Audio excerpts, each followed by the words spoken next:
C'è una cosa che dobbiamo dire subito. Prima che partano i tifosi, prima che arrivano quelli del io ne ho avuto uno, era buonissimo, prima ancora che qualcuno scriva nei commenti, dipende dal padrone. No, non dipende dal padrone, dipende dalla storia, dipende dalla selezione, dipende dal sangue, dipende da quello che l'uomo ha chiesto a quel cane per generazioni. E oggi parliamo di 3 cani che non sono nati per arredare un salotto. 3 cani tedeschi, 3 cani scuri, 3 cani con un passato pesante addosso. Il Doberman, lo Schnauzer, il Rottweiler. 3 razze diverse, 3 funzioni diverse, ma una sola radice comune. La Germania che non voleva cani decorativi, voleva cani utili. Questi cani non sono nati per essere belli, sono diventati belli perché erano funzionali. E quando un cane nasce dalla funzione, porta sempre con sé una domanda scomoda. Tu sei all'altezza di quello che hai scelto? Oggi internet te li racconta sempre allo stesso modo. Il Doberman, ne abbiamo parlato, elegante, nervoso, quasi demoniaco. Il Rottweiler, grosso, potente, pericoloso. Lo Schnauzer gigante spesso nemmeno lo racconta più, perché ormai siamo abituati a parlare sempre degli stessi cani. Ma il problema è proprio questo. Noi abbiamo trasformato razze complesse in figurine. Il cane è bello, il cane è forte, il cane dà paura, il cane da video virale, il cane instagrammabile, il cane da guarda che bestia. Ma questi non sono cani da guarda che bestia, sono cani da guarda cosa sai fare tu, perché il punto non è mai soltanto il cane, il punto è l'uomo che lo conduce, l'uomo che lo porta, ed è qui che comincia questo viaggio. La Germania non selezionava emozioni, selezionava compiti. Per capire questi cani bisogna togliersi dalla testa il mondo così come lo conosciamo oggi. Questo è rivolto soprattutto ai giovani cinofili. Niente pettorine color pastello, niente area cani, niente il mio cane deve socializzare con tutti, niente video dove il cane viene trattato come un bambino peloso con problemi interiori. Bisogna tornare a un'Europa dura. Mercati, strade, bestiame, carrozze, polizia, macellerie, guardiani, soldi da proteggere, merci da spostare, persone da accompagnare in zone poco raccomandabili. Il cane non era un accessorio emotivo. A chi selezionava il cane non interessava l'effetto wow. Il cane era un collega e in Germania questa idea ha persino un nome che io non so pronunciare e in montaggio dovranno occuparsene. Gebrauchshund, il cane d'uso, il cane utile, il cane che serve. Non è uno slogan, non è una categoria di gara, è una filosofia. È il modo in cui i tedeschi hanno pensato al cane per generazioni. Un cane non nasce per essere bello, un cane nasce per essere funzionale e se è funzionale diventa bello. La bellezza come conseguenza, non come prerogativa. Pensateci un secondo. Noi oggi facciamo l'esatto contrario. Scegliamo prima l'estetica, poi speriamo nella funzione. No. I tedeschi facevano prima la funzione e l'estetica, se arrivava da sola e dopo. Perché un cane che lavora bene è un cane che si muove bene, che ha struttura, nervi e testa. È inevitabilmente bello, non per caso, per coerenza. E in Germania questa idea è diventata quasi una filosofia. Precisione, disciplina, utilità, controllo. Il cane doveva servire a qualcosa. Pensate quante cose abbiamo già messo insieme. Reggere il lavoro significa un cuore forte, quindi non cardiopatie, significa non avere un problema di displasia, se parliamo di pastore tedesco. Perché un cane da lavoro non è un cane che fa qualcosa ogni tanto, è un cane che fa tutto sempre. È un cane che è stato costruito per avere dentro un motore sempre acceso, come quelli in Russia, che la notte non possono spegnere il motore perché altrimenti si gela. e la mattina dopo non parti. E se quel motore tu non lo sai guidare, ti porta fuori strada, si rompe. E questo è il primo grande punto. Molti problemi moderni non nascono perché questi cani sono sbagliati, come molti sono generalmente performati a pensare. Nascono perché noi abbiamo tolto loro il lavoro, ma abbiamo lasciato acceso il motore. Cani troppo spinti per condizionamenti troppo bassi. Partiamo dal Doberman. Perché il Doberman è una delle razze più fraintese della storia? Ne abbiamo parlato ampiamente. È stato solo uno dei tanti approfondimenti che faremo. Il Doberman non nasce come cane ornamentale, non nasce come cane da compagnia, non nasce per fare il divo nei film, nasce da un'esigenza precisa. Un uomo che doveva muoversi spesso da solo in contesti difficili voleva accanto a sé un cane capace di proteggerlo, forte e veloce. E già qui cambia tutto, perché il Doberman non è solo un cane da guardia, non è soltanto un cane che morde, fa anche quello, non è soltanto un cane veloce, è un cane pensato per stare vicino all'uomo, non lontano, come molti cani da guardiania che faremo nei prossimi video. Non libero sul territorio a decidere da solo, ma accanto, fus, qua, accanto al passo umano. E da lì nasce l'obbedienza. Accanto alla paura umana, accanto al rischio umano urbano. Il Doberman è un cane di prossimità ed è per questo che ha quell'energia particolare, quella tensione, quell'elettricità. Il Doberman non dà l'idea di un cane spento mai. Anche quando è fermo sembra che stia ascoltando qualcosa che tu non senti. Questo aspetto era ancora più sensibile quando le orecchie si potevano tagliare. E questa è la sua bellezza, ma anche il suo problema. Perché un cane così non lo puoi prendere per estetica. Non puoi scegliere il Doberman perché è elegante, perché è nero, perché mi dà sicurezza, perché fa scena. Il Doberman fa scena, sì, ma prima di fare scena legge il tuo corpo, legge le tue esitazioni, legge le tue incoerenze, legge il clima emotivo della casa. E se trova confusione, spesso diventa confuso anche lui. Se trova debolezza gestionale, può diventare invadente, può salire sul divano e magari ringhiare. Se trova isteria, può diventare reattivo. Se trova vuoto, può riempirlo male. Perché il Doberman non è un soprammobile coi muscoli, è un cane che vive nel rapporto.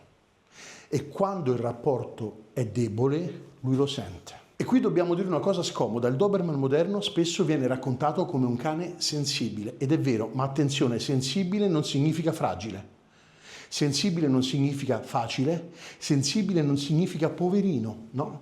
Sensibile significa che assorbe l'ambiente, assorbe il conduttore, assorbe la tensione. È un cane che assorbe tanto, deve essere gestito con una mano chiara, decisa, non dura, chiara, non violenta, efficace. Perché chiaro non significa violento, significa comprensibile. Al cane non interessa se tu dici di amarlo, gli interessa se tu sei leggibile. E il Doberman, più di molti altri, ha bisogno di un uomo leggibile. Il Doberman ha pagato tantissimo l'immaginario. Cinema, leggende, storie da bar, racconti deliranti sul cervello che cresce, sul cane che impazzisce, sul cane programmato per aggredire, sciocchezze. Il Doberman non è il diavolo, il Doberman è più pericoloso di così.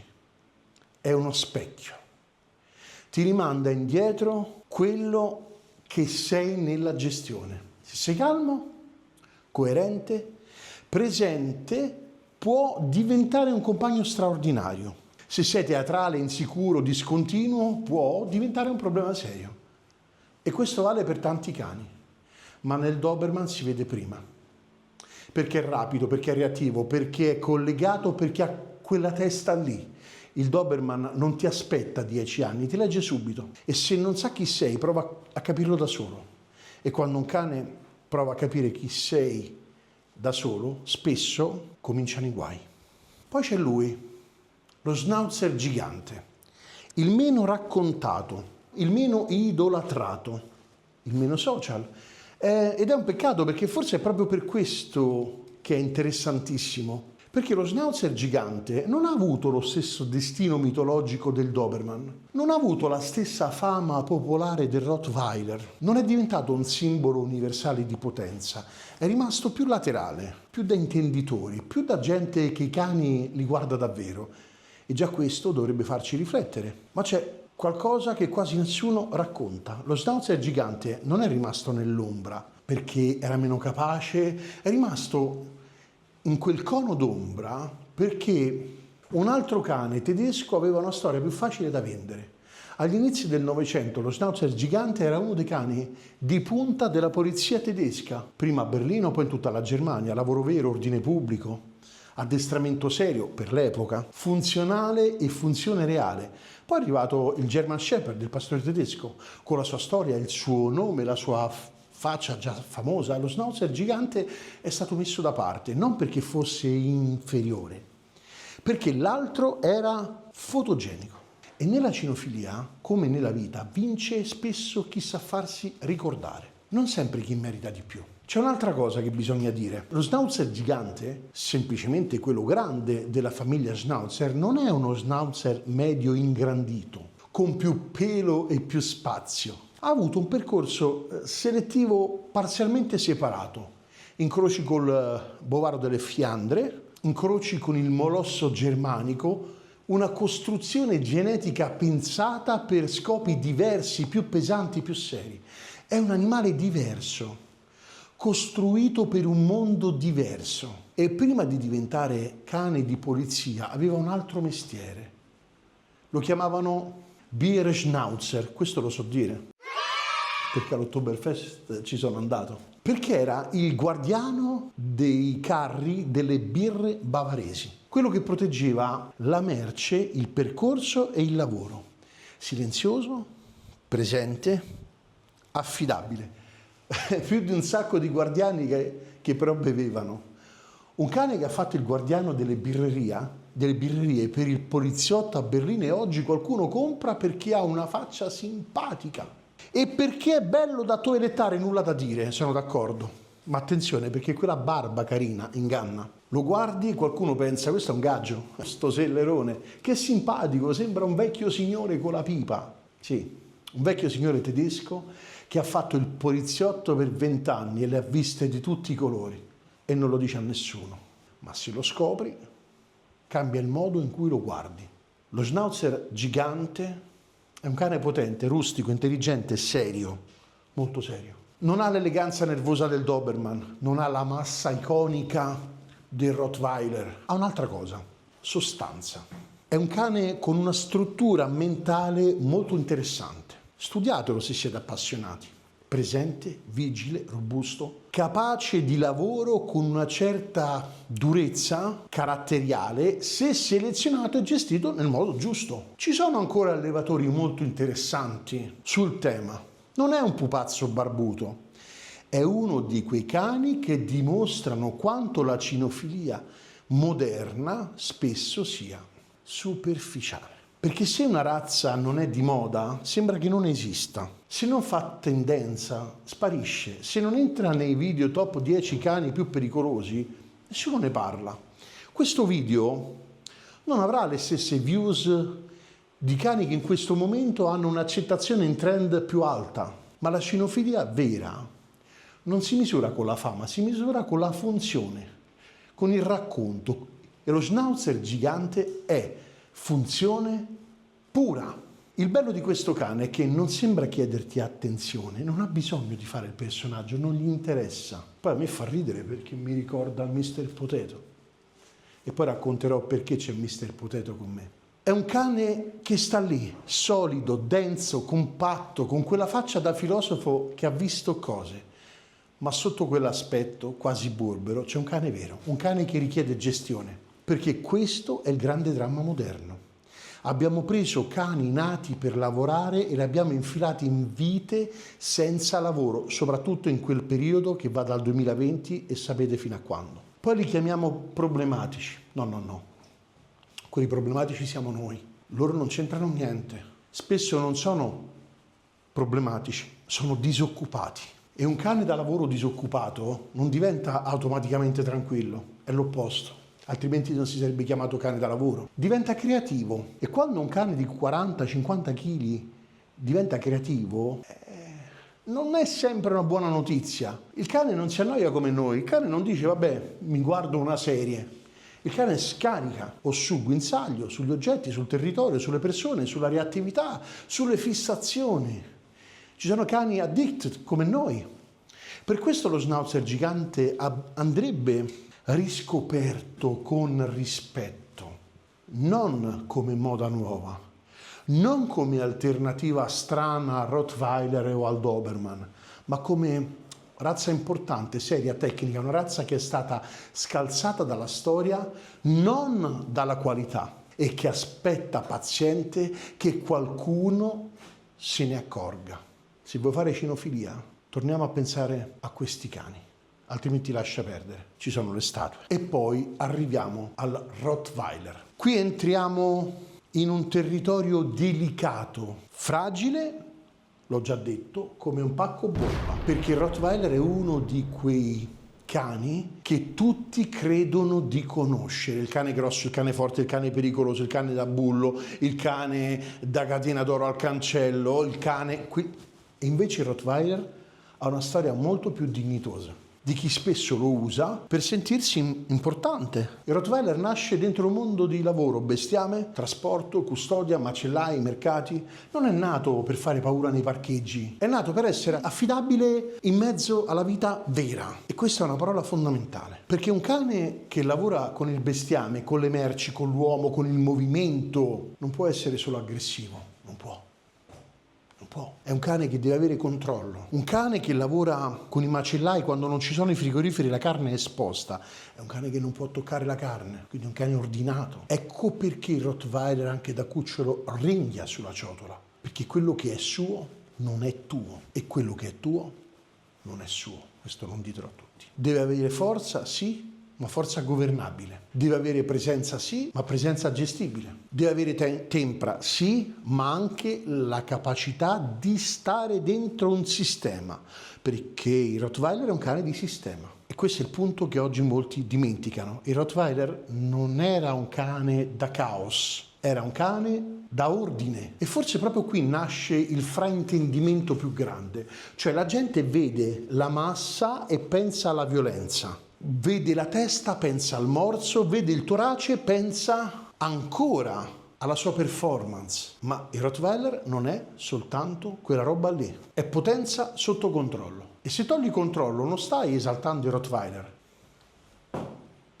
lo stai tradendo. Diciamolo chiaro, il Rottweiler ha pagato anche e soprattutto la stupidità umana.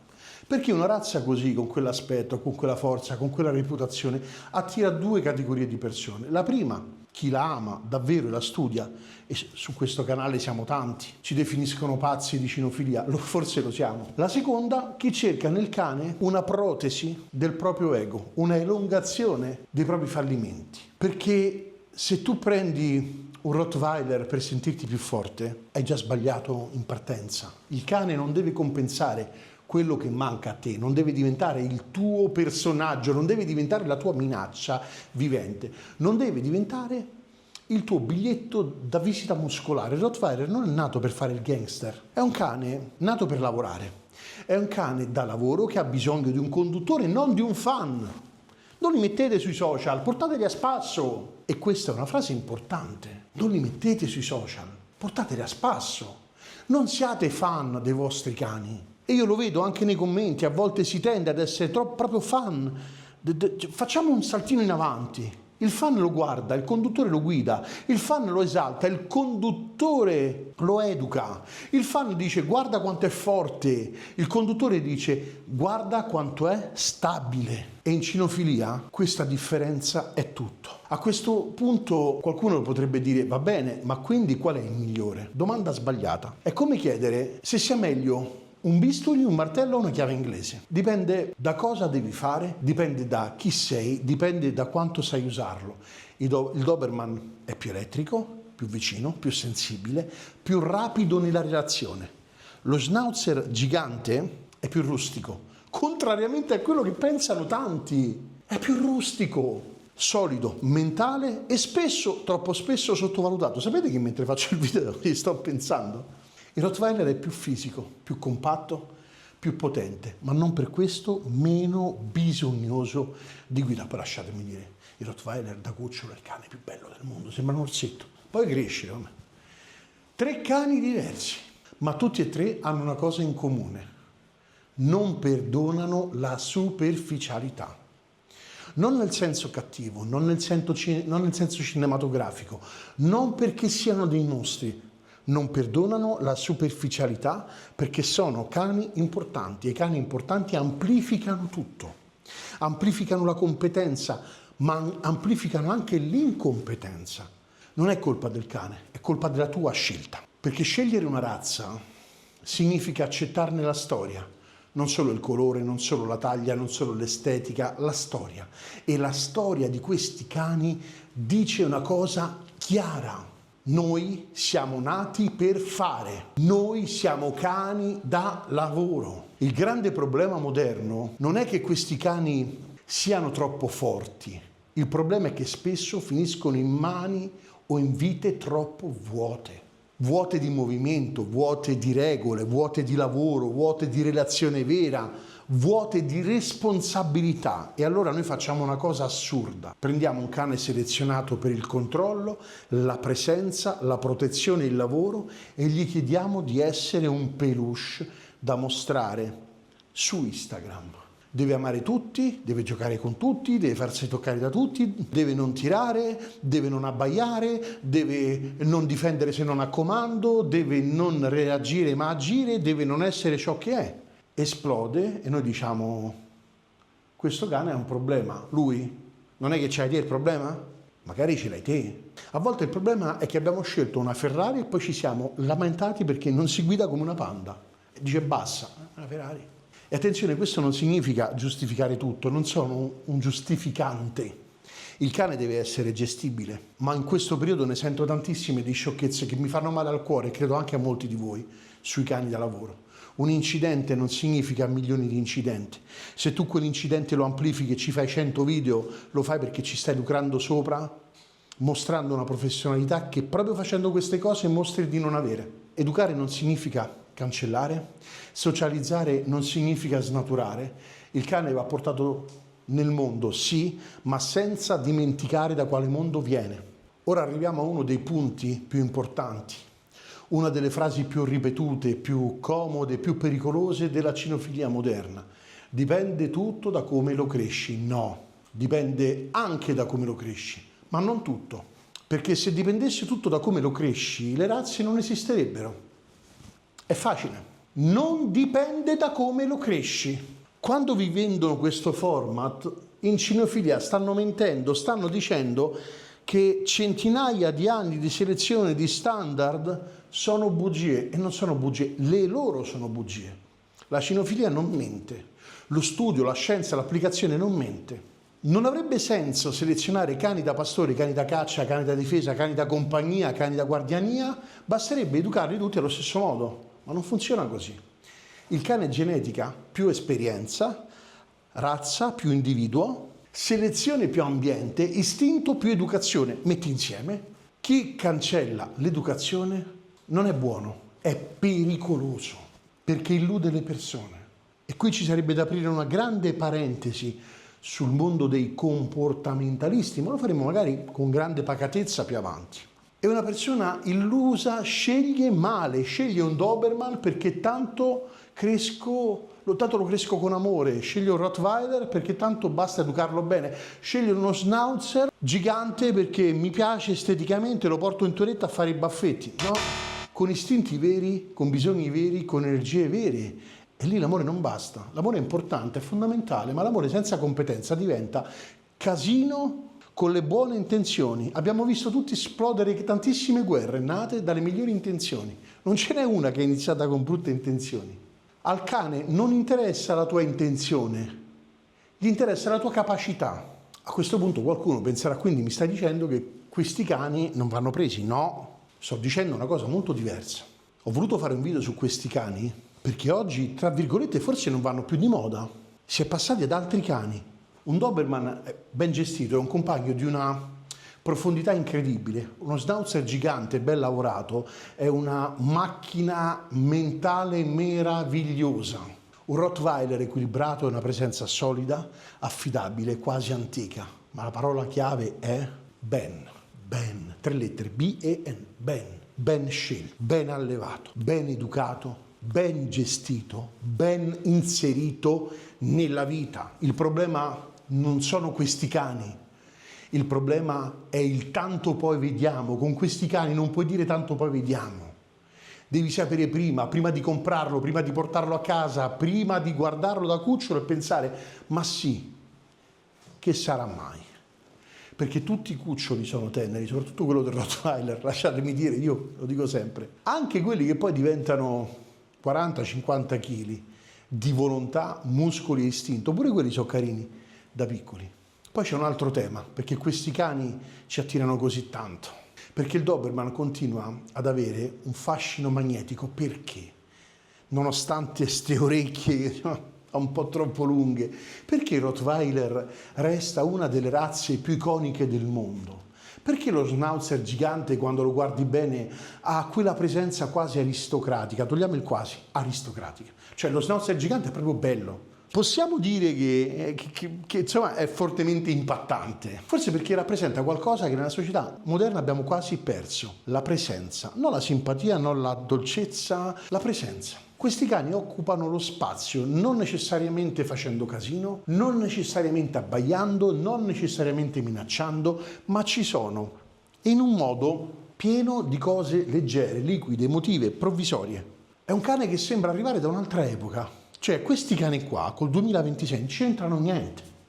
Non c'entrano niente, scusate, il Partito Romano. Cioè, noi oggi siamo soggetti al credere che il cane debba piacere a tutti. Ma per questi no. Questi non dovevano piacere a tutti, doveva servire a qualcuno. E forse questo ci affascina, perché in fondo questi cani ci ricordano che la relazione con il cane non è solo coccole, è patto, fatto mila anni fa. È responsabilità, è guida, è fatica, è conoscenza e anche rinuncia. Perché quando scegli un cane così non stai scegliendo solo un animale, stai scegliendo un modo di vivere. È maturità. Io posso amare una razza e capire che non è adatta alla mia vita. Questa è cinofilia. Il significato di cinofilia è essere arrivati fin qua con 3 cani che forse non ci interessano, aver visto questo video ed aver capito che proprio perché non ci interessano queste 3 razze siamo tutti legati da questa parola, cinofilia. Non prendere tutto quello che desideri, ma capire ciò che puoi onorare, perché una razza non si possiede, si onora. La onori quando la studi, la onori quando scegli un buon allevatore, la onori quando fai movimento con lei, per lei e per te. La onori quando lavori sulla relazione, perché lavorando sulla relazione del cane lavori su te stesso e quindi sul tuo rapporto anche con gli altri e quindi sei tendente al miglioramento. La onori quando non la trasformi in una caricatura e soprattutto la onori quando non pretendi che diventi quello che non è. Il Doberman non deve diventare un golden travestito da ombra, il Rottweiler non deve diventare un peluche di 40 kg, lo Schnauzer gigante non deve diventare un soprammobile barbuto.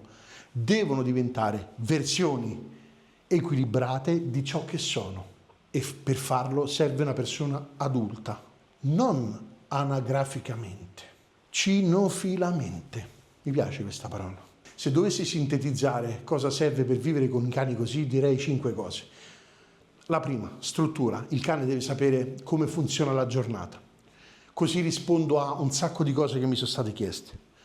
Non in modo militare, non in modo ossessivo, ma deve avere dei riferimenti. Seconda, movimento, non la passeggiatina igienica sotto casa. Movimento vero, corpo, fiato, esplorazione, energia incanalata e profusa. Terza, lavoro mentale. Questi cani devono usare la testa, obbedienza, ricerca, controllo, esercizi, compiti, piccole responsabilità. Un cane intelligente senza compiti diventa spesso un cane che si inventa dei problemi che a sua volta cerca di risolvere. Quarta, leadership, calma. Non urla, non violenza, non isteria, calma. Il cane deve percepire che tu sai dove stai andando. Quinta, realismo. Devi sapere che non hai preso un cane neutro. Hai preso un cane con una storia e tu da questo momento sei parte di quella storia e quella storia va rispettata, quella di prima e quella di adesso, te compreso, perché il cane non vive nella tua fantasia, vive nella tua casa e prima o poi la fantasia finisce e il cane resta. C'è anche un problema culturale, il futuro di queste razze dipende da come le raccontiamo. Se continuiamo a raccontarle come mostri, attireremo persone attratte dai mostri. Se continuiamo a raccontarle come peluche, attireremo persone impreparate. Se continuiamo a raccontarle come status, attireremo ego fragili. Invece dobbiamo raccontarlo per quello che sono, razze da lavoro, razze importanti, razze con bisogni specifici, razze meravigliose, ma non per tutti. E dire non per tutti oggi sembra quasi offensivo e non lo è. È una forma di rispetto per i cani e per noi. Non tutti devono avere tutto, poi fanno i danni. Non tutte le persone devono avere un Doberman, un Pitbull, un American, un Rottweiler, uno Schnauzer gigante, va benissimo così, perché il cane giusto non è quello che impressiona gli altri, è quello che tu riesci a far vivere bene. Il Doberman ci insegna il primo errore moderno, confondere la sensibilità con facilità. Il Doberman è sensibile, sì, ma non è semplice. Lo Schnauzer gigante ci insegna il secondo errore, dimenticare le razze meno di moda.